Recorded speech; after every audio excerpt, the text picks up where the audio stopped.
Une vie de foi. Hébreux 10, 38. Le juste vivra par la foi. Nous sommes en 1517 à Wittenberg en Allemagne. Un moine et théologien allemand, Martin Luther, est malheureux et angoissé à l'idée de la mort car il n'a aucune certitude. L'Église catholique maintient les gens dans la crainte et dans l'ignorance. La Bible est alors en latin et il faut négocier sa place au paradis en monnaie sonnante et trébuchante. Bref, ce n'est pas la joie. Luther, notamment par ce verset biblique, redécouvre le salut par la grâce. Cette révélation, puis la traduction de la Bible du latin en allemand et dans les autres langues courantes, suscite un réveil dans tout l'Occident, la Réforme. Et cela pendant des décennies. Martin Luther, fortifié dans sa foi, quitte le monastère et se marie des années plus tard. Cette révélation de la parole, elle a transformé la vie de milliers d'hommes et de femmes à travers les siècles, dont celle de Martin Luther. Certains d'entre nous ce matin sont peut-être comme lui, découragés, n'ayant aucune certitude, angoissés face à l'avenir. Il est vrai que les circonstances que nous vivons actuellement ne sont pas des plus réjouissantes, un peu comme à l'époque de Luther. Mais je crois que cette parole de Dieu, le juste vivra par la foi, peut nous encourager dans nos défis quotidiens et même transformer nos vies à nous aussi. Le point 1, c'est Jésus, notre justice. Dieu nous aime, il s'intéresse à nous. Et nous tous ici ce matin, sans exception, nous sommes aimés de Dieu. Cela ne dépend pas de nos efforts, de notre intelligence, de notre statut social ou de toute autre distinction. Peu importe notre passé, notre présent, c'est une certitude, nous sommes aimés de Dieu depuis toujours. Et ce que Dieu a fait par amour pour nous est une folie. Alors que notre désobéissance nous condamnait, Jésus, son Fils unique, juste et parfait, a subi la condamnation à notre place en mourant sur la croix. 1 Pierre 3,18 nous dit « Christ aussi a souffert une fois pour les péchés, lui juste pour des injustes, afin de nous amener à Dieu. » Lorsque nous acceptons Jésus, mort et ressuscité pour nous dans nos vies, il devient notre justice. Nous sommes rendus purs, sans défaut, sans tache, à cause du sang de Jésus. Et cette justice, elle est parfaite. Nous n'avons rien à y rajouter. Jésus est mort une fois pour toutes pour nos erreurs, passées, présentes et même futures. Cela s'applique pour l'éternité, mais aussi pour nos vies ici-bas. Chaque fois que nous tombons, chaque fois que nous commettons une erreur, chaque fois que nous déplaisons à Dieu, nous pouvons venir auprès de lui, demander pardon. La justice de Christ, c'est comme un manteau. Elle nous enveloppe, elle nous purifie, elle nous restaure. C'est une grâce, c'est un cadeau. Nous ne pouvons pas le mériter ni l'acheter. Cela provient du cœur d'amour et de justice de notre Père céleste. Sa justice nous libère. Point 2. Le juste, c'est toi, c'est moi. Chaque fois que nous nous mettons à genoux, chaque fois que nous disons « Seigneur, j'ai besoin de toi, je n'y arrive pas tout seul », c'est alors là que sa justice peut s'exercer. Quand nous reconnaissons notre faiblesse, quand nous sommes dans l'humilité. C'est ça la foi. Nous plaçons notre confiance non plus en nous, non plus dans nos capacités, mais en Dieu et en ses promesses. Et cela nous apporte la vie et nous libère. Ça nous libère premièrement face à nous-mêmes. Nos tentatives de plaire à Dieu, de nous améliorer, c'est des bonnes tentatives, mais ça nous mène toujours dans un cul-de-sac. ça nous amène toujours à l'échec. Et généralement, le constat que ça produit en nous, c'est la déception, la frustration, la culpabilité. Finalement, c'est un cercle vicieux qui nous enferme. Ensuite, elle nous apporte la vie vis-à-vis de l'ennemi.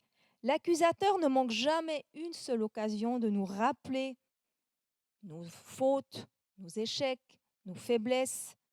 Et puis là encore, la culpabilité, elle nous assaille et nous amène à douter de l'amour de Dieu. Mais comment est-ce que Dieu pourrait m'aimer alors que je suis toujours en train de tomber? Ensuite, elle nous libère aussi face à face au regard des autres. Le regard des autres sur nos vies, ce n'est pas toujours un regard qui est bon, qui est compatissant. Et certaines personnes, elles ont le don de nous faire ressortir nos points faibles, de poser sur nous un regard de jugement. Et ensuite, ça nous libère aussi face au regard de Dieu, ou l'impression que nous avons du regard de Dieu. Lorsque nous essayons de lui plaire sans y arriver, et que nous pensons que Dieu nous juge et nous condamne. Finalement, la justice de Dieu, elle nous rend parfaits à ses yeux, même si ce n'est pas encore le cas, effectivement, dans nos vies. Dieu affirme que nous sommes plus de pauvres pécheurs qui croulent sous le poids de la culpabilité, qui subissent encore et encore le passé, nos fautes, nos manquements. Ça, c'est ce que l'ennemi aimerait, que nous restions dans cette image de nous, dans cette prison. Et cette prison, elle est aussi parfois celle où l'entourage nous enferme. Notre collègue, notre voisin, un ami, peut-être même un conjoint, certains frères et sœurs. Ils ne manquent pas de relever nos erreurs. Ils critiquent chacun de nos faits et gestes, la façon de nous habiller, la façon de nous coiffer, notre façon de parler, notre manière de vivre. Bref, tout est propos à critique. Alors, ça ne veut pas dire qu'on ne doit pas écouter ce qu'on nous dit. Le but, c'est de nous améliorer, oui. Mais ne laissons personne, ni l'ennemi, ni nous-mêmes, ni les autres, nous mettre sous un joug quelconque.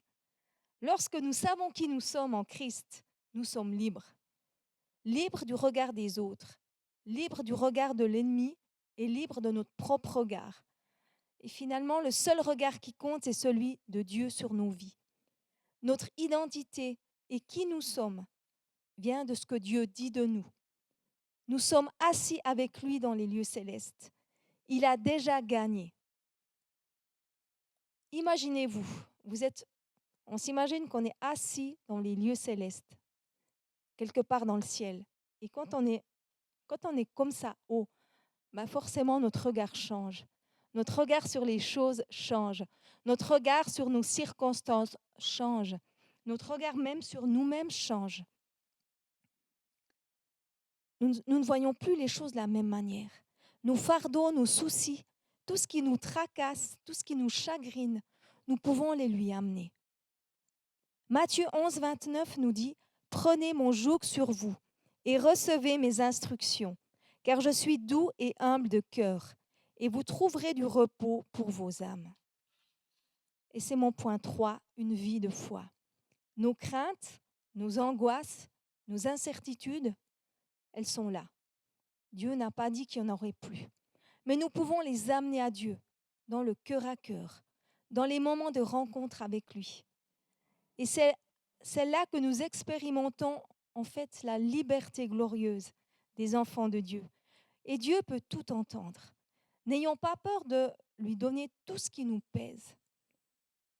Pour moi, personnellement, j'ai grandi dans une famille où nous n'exprimions pas notre ressenti, nos émotions, nous gardions tout à l'intérieur, pour nous. Ça ne se faisait pas.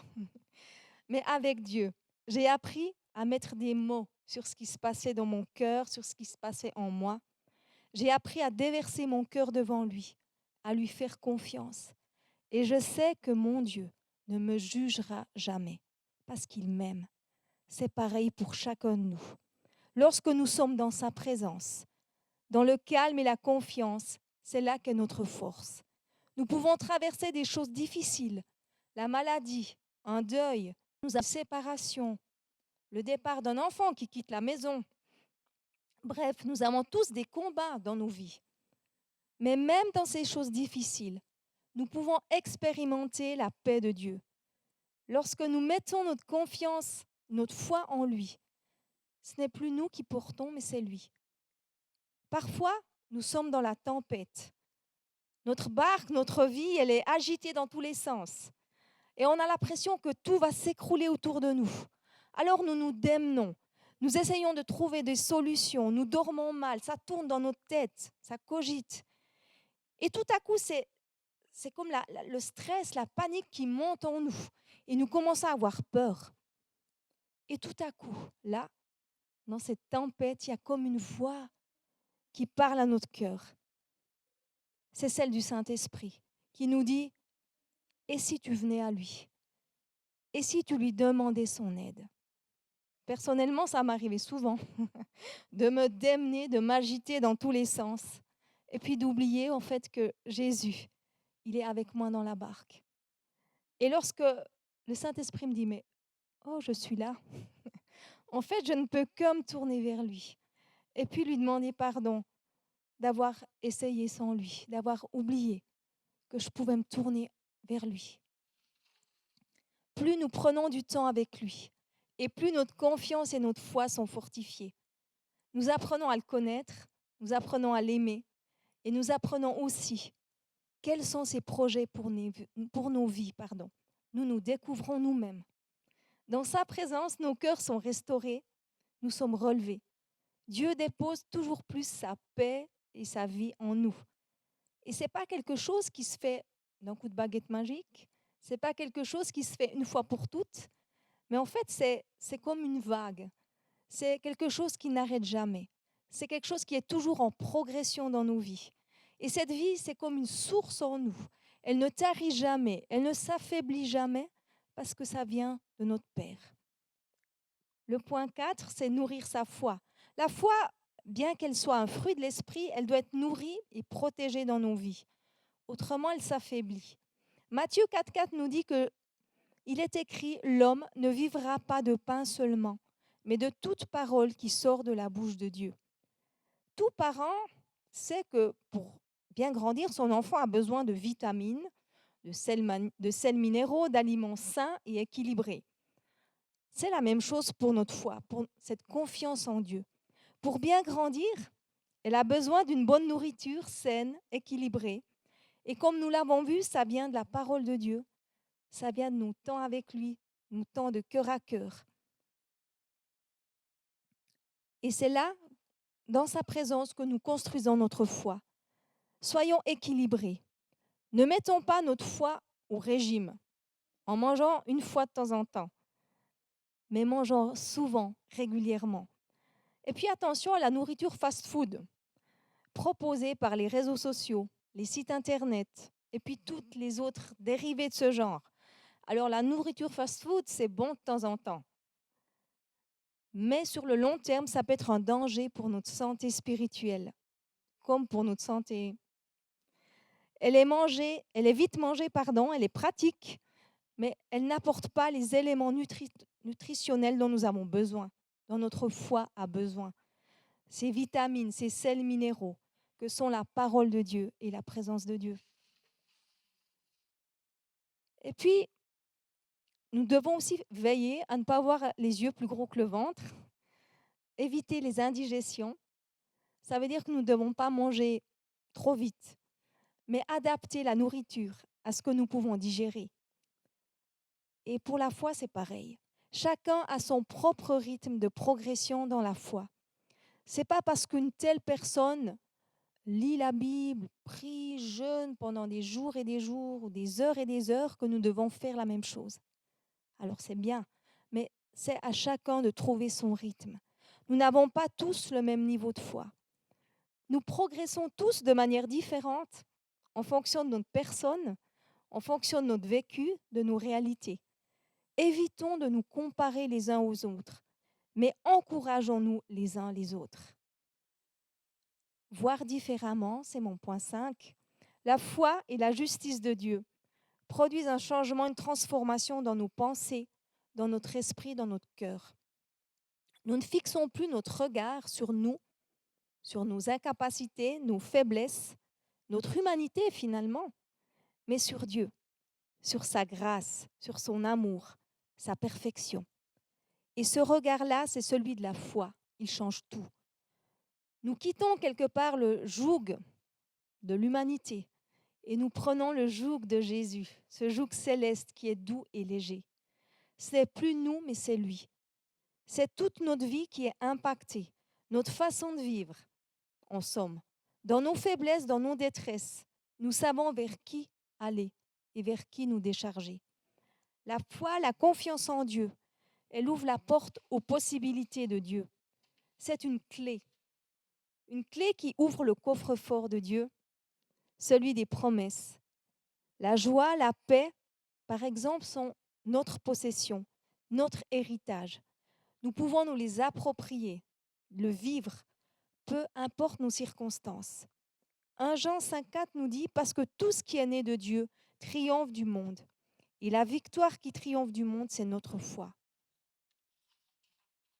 En conclusion, ce matin, peut-être que nous vivons des choses compliquées dans nos vies, comme Martin Luther. Mais il y a une chose qui est sûre, c'est que la justice de Dieu, elle est là pour nous. Nous pouvons nous en envelopper comme d'un manteau. Simplement, osons lui dire, osons nous approcher de lui. Osons lui dire, j'ai besoin de toi. Je veux vivre dans ta paix, dans ton repos. Même dans la tempête, je veux avoir le cœur tranquille. Cette paix, cette joie, nous en avons besoin et Dieu nous la donne. Mais le monde autour de nous en a encore plus besoin. Que cette foi qui produit la paix, la joie, interpelle ceux qui ne connaissent pas encore Christ, sa justice, et revêtons-nous de cette foi et de cette paix. Elles sont à nous.